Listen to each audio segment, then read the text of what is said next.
আচ্ছা, আপনি কত বছর বাঁচবেন? ৬০ বছর? কি কম হয়ে গেল? আচ্ছা, বড় জোর ৭০, না হয় ৭৫ বছর। আর যদি খুব লাকি হন তাহলে ৮০ অথবা তার একটু বেশি।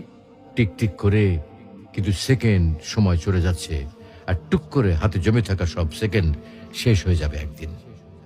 একজন মানুষের কাছে যখন কয়েকশো কোটি টাকা থাকে, তখন তাকে টাকার বিলাসিতা মানায়। যার কাছে কয়েকশো টাকা আছে, তাকে কিন্তু টাকার বিলাসিতা মানায় না। আপনার আয়ু যদি কয়েক হাজার বছর হতো, তাহলেই সময়ের বিলাসিতা আপনাকে মানাতো। এত অল্প আয়ুতে মন খারাপ, কষ্ট, পচা ব্যাপার স্যাপারগুলোতে সময় নষ্ট সুযোগ কই? তার চেয়ে বরং ফ্যামিলিকে সময় দিন, ভালো বই পড়ুন, টুক করে বেরিয়ে আসুন চমৎকার কোনো জায়গা থেকে।